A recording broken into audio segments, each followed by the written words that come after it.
produk yang paling mudah sangat nak jual. Sebab apa? Sebab semua orang pakai perfume hari-hari. Wangi. Perfume ni kita pakai hari-hari. Jadi, perfume ni sentiasa mendapat permintaan lah. Dan hari ni, saya nak tunjuk dekat awak satu botol yang bersaiz 35ml. Botol ni awak, botol ni. Botol baru sahaja landing dekat NKH. Dan dia mempunyai saiz 35ml.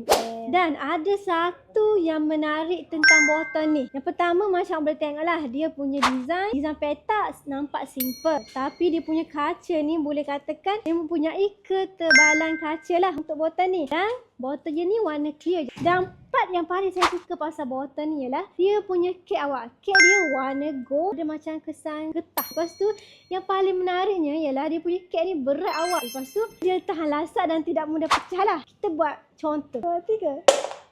Kek dia sangat berat. Bila kek dia berat, dia nampak botol ni macam premium. Dan dia tak mudah pecah lah kalau dia terjatuh. Dan untuk package jenama sendiri pun kita ada. Untuk perfume yang bersaiz 35ml, kita punya minimum order hanyalah 150 botol saja. Bagi dekat awak free stiker dan juga free design awak sendiri. Kalau untuk harganya pula, mesti awak nak tahu kan. Untuk MOQ 150 botol, harga modal hanyalah RM15 sahaja untuk sebotol. Untuk wangian pula, dekat Encash ni kita ada lebih daripada 900 pilihan wangian awak boleh pilih lah. Macam boleh tengok ni, dekat depan ni, dekat tepi saya ni, semuanya tester yang kita bagi dekat customer. Customer datang je dekat showroom kita, terus awak boleh try sendiri. Boleh ambil tester ni, awak boleh spray dekat kertas tester. Wangi ke tak? Sesuai tak wangi ni dengan awak? Jadi kalau berminat untuk dapatkan perfume yang bersaiz 35ml ni dan sekaligus awak nak grab package free stiker, paling dekat awak boleh saja walk in ke Encash Perfume. Tapi awak jangan risaulah, kita boleh by post.